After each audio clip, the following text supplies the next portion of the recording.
Okay guys, today we're going to be doing question number 26, section 2.8, and it asks us to find the derivative of the following function using the definition of the derivative, to state the domain of the function and the domain of the derivative.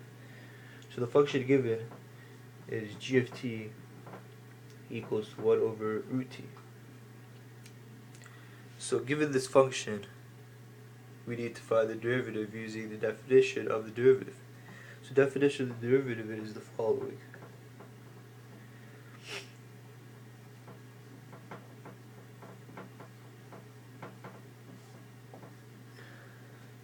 So we need to implement this into this equation, which would be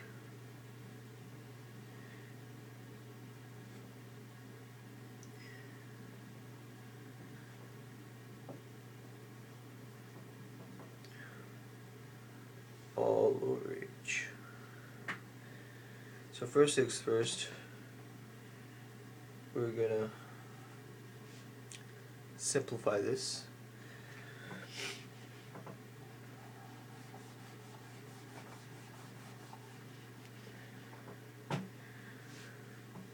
So we're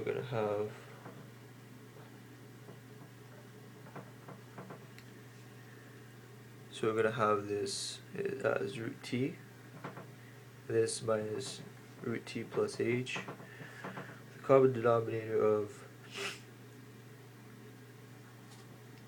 t times t plus h, and for the h divided by h, we're just gonna leave it to the side, multiply by 1 over h, which is the same thing, but just so that it won't confuse us.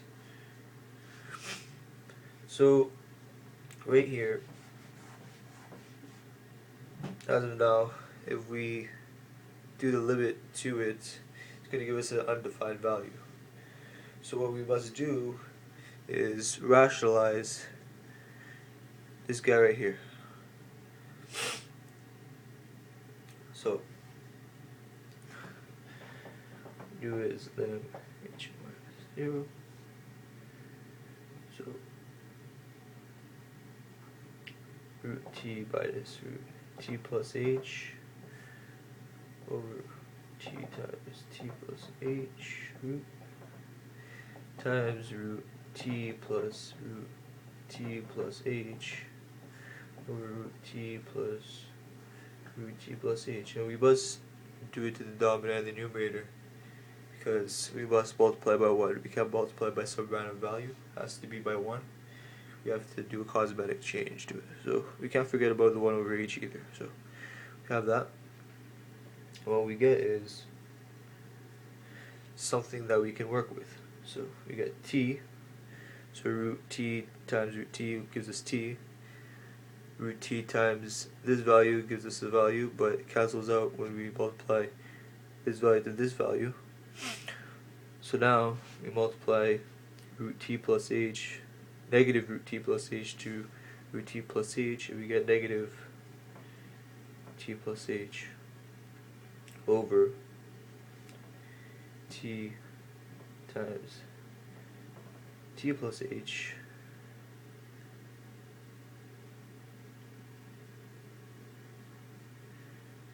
times root t plus h times 1 over h. So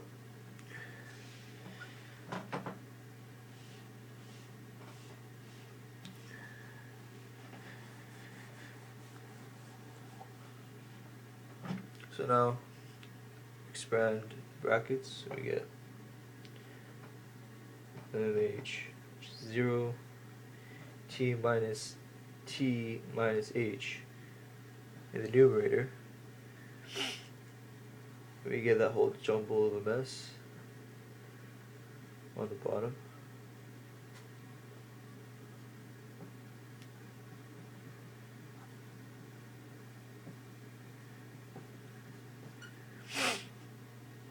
So the t's cancel out and the h's divide out. So now we can apply the actual limit to the function without getting an undefined value. So here we go. So we get -1 over t times t plus 0, which was the h before, root times root t plus 0 root. So this equals to -1 over root t times t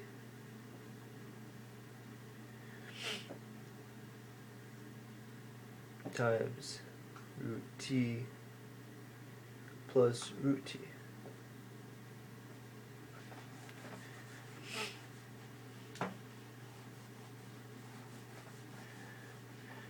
So we're almost there, and what we want to do is we want to expand the brackets. So we get it equals to -1 over, so t times t, now it's times t. T times t times t, square root of that, plus the same thing, t times t times t. So we can show this as -1 over, this is t to the 3 root plus t to the 3 root, which equals to -1 over 2 root t to 3.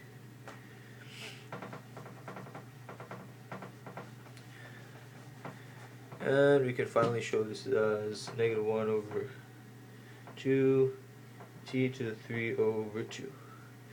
So that's going to be our final answer for the actual derivative. So basically, let's recap. So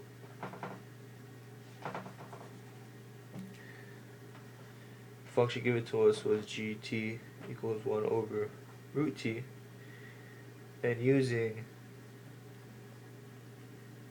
the definition of the derivative,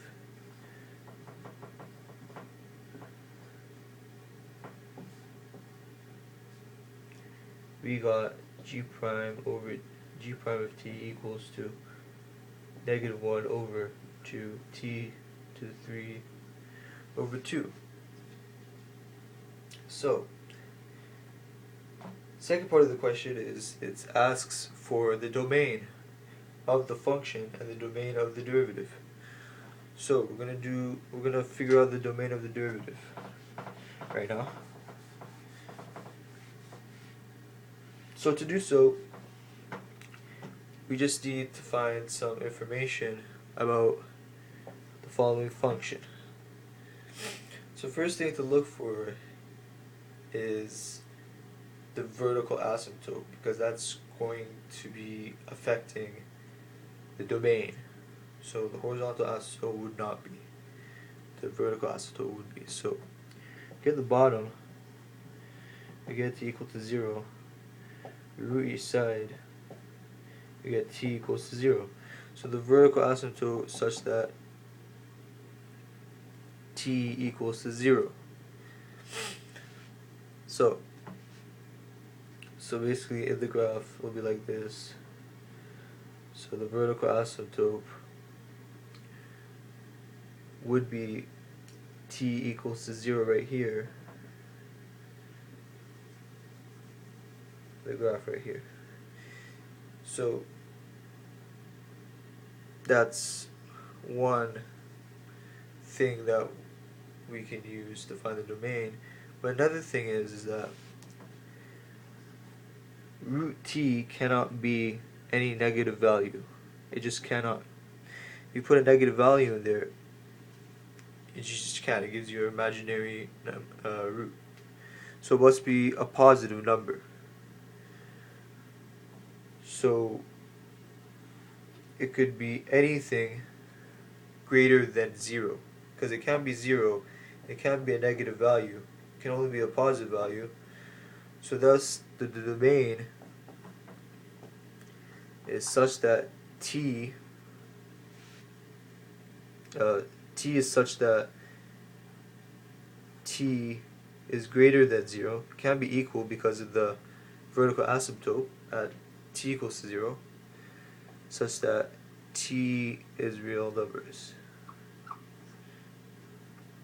So to double check,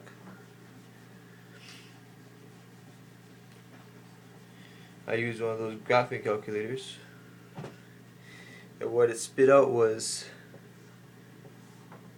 a function that looks like this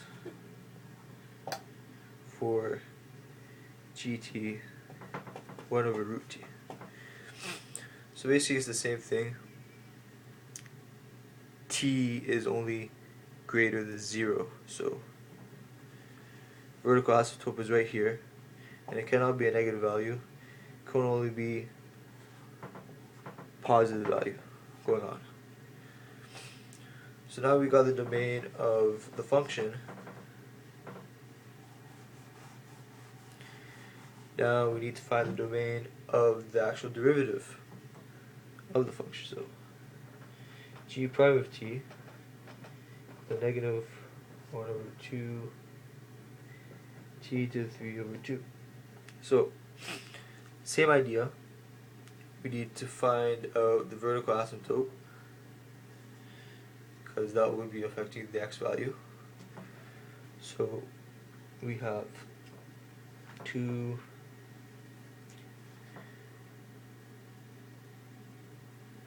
t to the 3, 0 divided by 2 still gives us 0. We root 0, same thing. 2 to the power 3, t is still equal to 0. So the vertical asymptote such that t equals to 0. So we run into the same scenario. Now let's see if negative values could be used. So for root t over 3, let's say it's any negative value.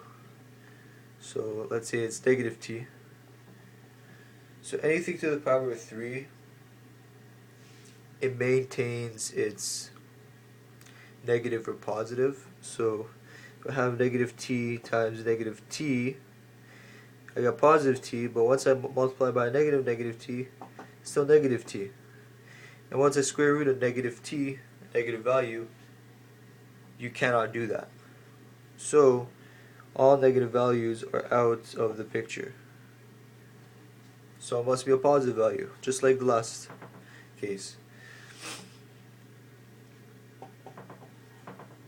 So since it cannot be 0 and it can only be positive values, the domain would be the same thing as our function. T is such that t is greater than 0, t is real numbers. So I put it into a graphing calculator, and this is what it gave me.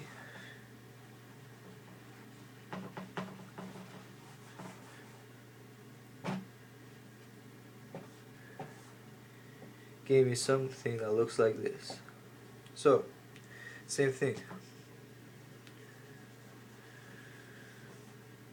Vertical asymptote right here at t equals to 0, and it cannot be negative values because